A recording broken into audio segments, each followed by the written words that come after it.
Lok Sabha elections approaching, the youth of the country has been consistently expressing its displeasure with the central BJP government.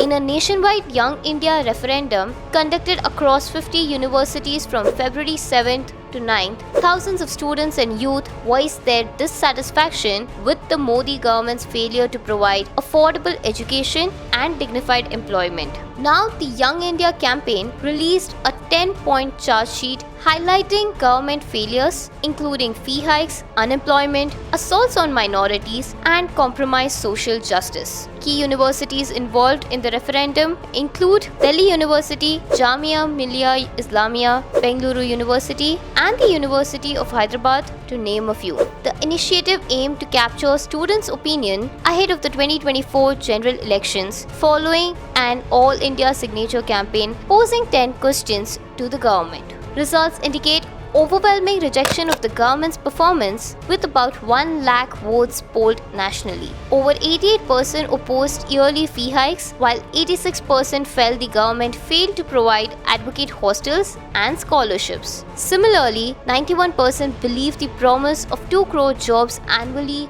remain unfulfilled, as per the report. In Karnataka alone, the referendum reflected strong dissent, with over 83% rejecting fee hikes and significant percentages denouncing failures in hostel provision and job creation. The widespread rejection culminates in a national call for the Chalo Delhi Young India Rally on February 28, 2024, organized by progressive student organizations and people's movements. The rally aims to mobilize students and youth against the BJP RSS in the upcoming Lok Sabha elections, setting the agenda for 2024. So, in the Young India Referendum, when we went to many of the universities and talked about whether it is the fee hike or employment generation or even the facilities that has to be given to students from marginalized communities, they overwhelmingly agreed with us that they are suffering because of the fee hike. Like, for example, if you look at Bengaluru University, even SC/ST students are paying about 26,000 a year. Which is unusually high. This is happening because UGC is stopping providing grants because the central government is bringing in HEFA, Higher Education Funding Agency. So from a grant-based model, the central government is now pushing for a loan-based model, which means universities are going to take loans from HEFA, and who is going to repay these loans? The loans will be repaid by the students. The burden will be put on the students, which means that in, say, a university like Delhi University, they have seen 1,000-fold increase in fees. Lucknow University has seen 500% increase in their fees. So obviously students are angry. Students from marginalized backgrounds, be it the SC/ST students, OBC students or minority students, they are angry that government funded universities, central universities or state universities are now being ruined because of these changes that are being brought in by NEP. CUET is being brought in. Women students, marginalized students are not going to be able to afford going to coaching centers. If you look at NEET, IIT, JEE, CET, all the students have to go to coaching centers to be able to clear these centralized exams. And if you're bringing in CUET even at the state level or even at the central level to get into universities like JNU or Delhi University where education is affordable, marginalized students are not going to be able to afford or compete with other students who have the wherewithal to be able to go to coaching centers. So all in all, there is a complete assault on the entire system itself, where it is the fundamental duty of the government to ensure education for everyone.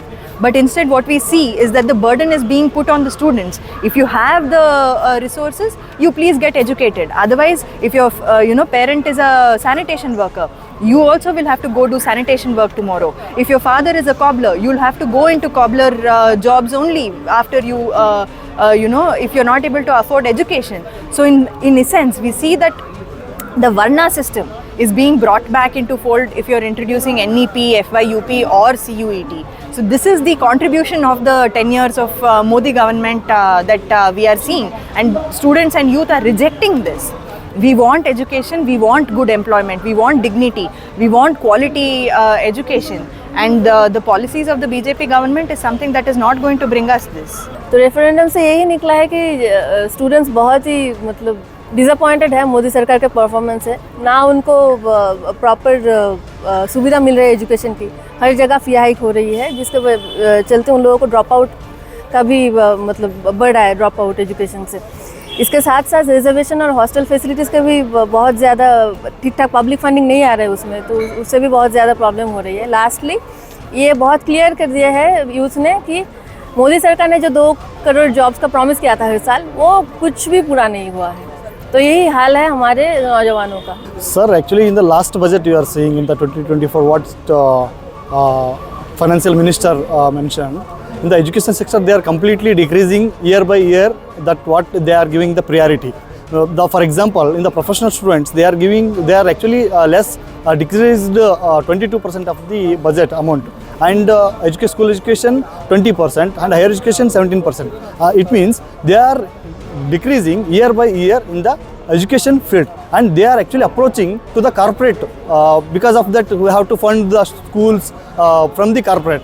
What this nonsense actually I am asking to the Sitaram minister, because every time you are expecting from the corporate, then what is the government we are doing?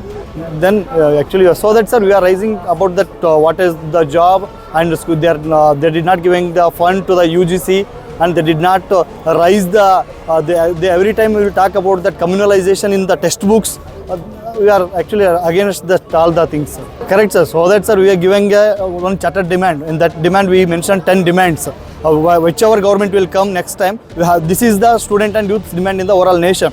If they have to mention in their budgetary plan, otherwise we can't support any government.